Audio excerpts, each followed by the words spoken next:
반갑습니다. 인사드리겠습니다. 백기랑입니다.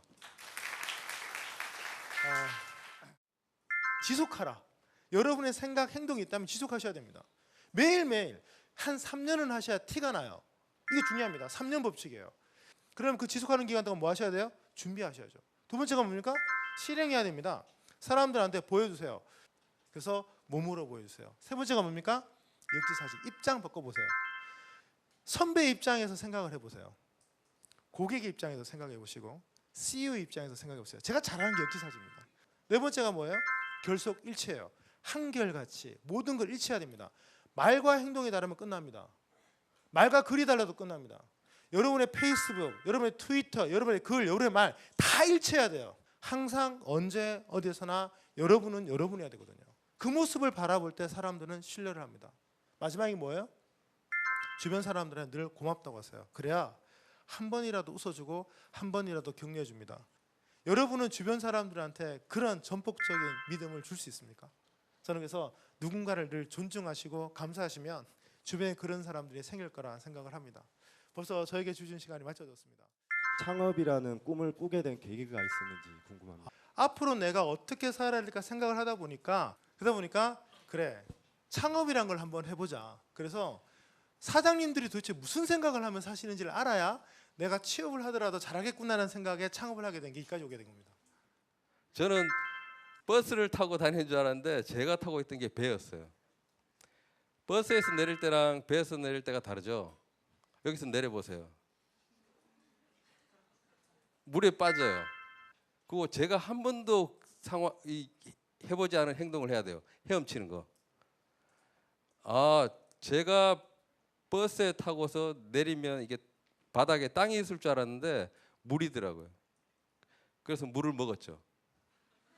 그렇게 해서 사람을 연결하려고 비즈니스 시작한 겁니다. 그게 아이디어예요. 그거 웃기죠. 저걸로 돈을 어떻게 벌지는 생각 안 하고 사람들을 서로 사이좋게 연결하겠다는 그 생각만 한 거예요. 실제로 삶은 퍼즐을 맞추는 거하고 똑같아요. 계단을 올라가서 꼭대기에 올라가는 게 아니고요.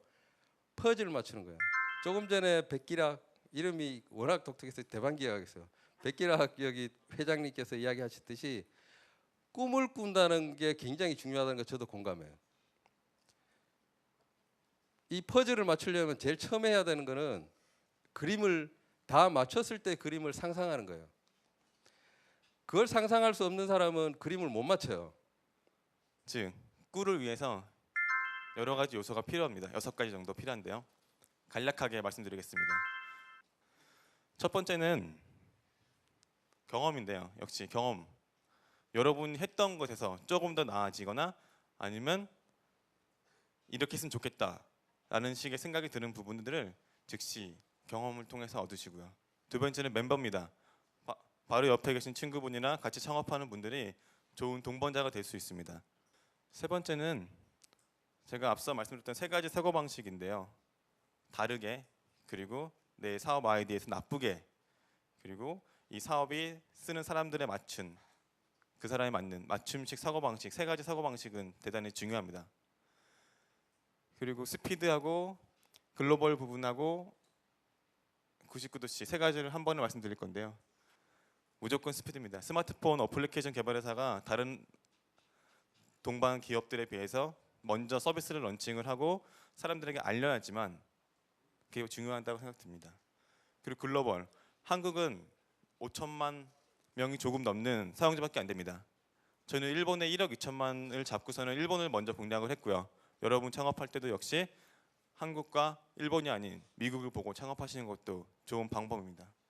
그리고 마지막으로는 그 100도가 넘지 않는, 과하지 않는 딱 99도 정도의 열정이 필요할 것 같습니다. 도대체 왜 무엇이 나를 창업으로 이끌었는가에 대해서 간략하게 말씀해 주시면 감사하겠습니다. 제가 이제 창업한 거는 최선을 다해서 시간을 보내고 싶었어요. 실제로 그게 창업일 것 같았고 창업을 해보니까 최선을 다할 수밖에 없더라고요. 재미있게 제가 하고 싶은 건 하고 싶어서 창업을 했고요. 그리고 생각에 났던 부분을 행동으로 옮기는 데는 창업보다는 가장 좋은 게 없기 때문에 창업을 했습니다. 이게 티켓 초이스라는 서비스인데 거기서 10만 명 정도의 일일 방문자를 기록을 했어요. 그러니까 그 다음부터 이제 100만 명 하루에 100만 명이 찾아오는 서비스를 한번 개발해 보고 싶다는 그런 꿈을 가지게 되더라고요. 그래서 창업을 하게 되었습니다. 네. 네. 대학원 다니고 있던 2002년도에 창업보유센터라는 센터가 설립이 됐었어요. 그래서 그 계기를 해서 제가 창업보유센터에 들어가게 되면서 창업을 했습니다. 여자들은 사이 좋게 지내요. 서로도 이렇게 이쁘다고 해주고 파마 잘했다고 해주고. 그래서 우리가 원하는 사이월드는 여자들이 시작해야 되구나 생각해서 여대생들 다이어리를 다 모아왔어요. 20대 여대생들 다이어리를 다 모아서 다이어리를 분석했죠. 근데 그 다이어리 보고 또 남자들이 많이 놀랐어요. 여대생 다이어리 보니까 웬 친구들이 그렇게 많이 썼는지 화이팅 뭐 하트 붙여놓고 뭐 힘내 누구야.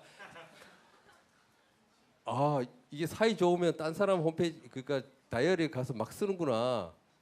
그래서 일천평을 단 거예요. 보면은 IT랑 완전 전혀 상관없는 사람인데 왜 IT 업계에 이제 창업을 하게 된 건지가 좀 궁금하거든요. 2002년도에 두꺼운 아이큐 점프 보던 분을 관찰을 했고 2008년도에 스마트폰으로 만화책을 보는 사람을 관찰을 했거든요. 그 관찰은 누구나 다 지나가다 볼 수 있던 부분인데 그걸 보고서는 스마트폰이 어떻게 개발을 하고 어떻게 될지는 어떻게 구성되는지 모르겠지만 사람들의 생활 패턴, 라이프 스타일을 좀 이동시킬 수 있지 않을까? 라는 그냥 의구심 하나 가지고서는 제가 그걸 들여왔거든요. 그 산업협력단이 정말 지원을 해주나요? 어떤 지원을 받으셨죠? 이제 창업보육센터나 아니면 학교 같은 경우는 참 많은 것들을 지원해줘. 그러니까 교수님한테 바로 연구 집단들이 근처에 있잖아요. 그러니까 교수님 뭐 회계 쪽에 문제가 있다 이러면 회계 교수님한테 달려가서 저희 이런 문제가 네. 있는데 이러면 교수님께서 그래 너희 안다고 교수님한테 안다고 이러면서 조언을 한마디 해주시죠. 근데 이제 포르말데히드 접착제를 뭐 아무리 낮춰서 좋게 만든다고 해도 그런 논문으로는 이슈도 되지도 않고 그때 당시만 해도 뭐 진정한 사장이 될까 아니면 공부를 해서 교수가 한번 돼볼까 고민이 또 있던 터라 그래서 이제 찾다가 제가 찾은 게 나는 이제 논문도 친환경 쪽 천연물 쪽의 접착제를 써야겠고 그리고 이제 사업도 그런 쪽 사업을 해야겠다고 그냥 관념적으로 그때 생각을 했었어요. 모바일 인터넷 전화 서비스에 대해서 언급을 하셨는데요. 이쪽에 대한 향후 전략에 대해서 좀 듣고 싶습니다. 네, 그래서 카카오톡이랑 다른 통신 서비스, 인터넷 통신 서비스가 무료로 서비스하는 상황, 그다음에 비즈니스 수익 모델을 통화료가 아닌 다른 걸로 과금하는 아니면 수익 모델을 만들어 나갈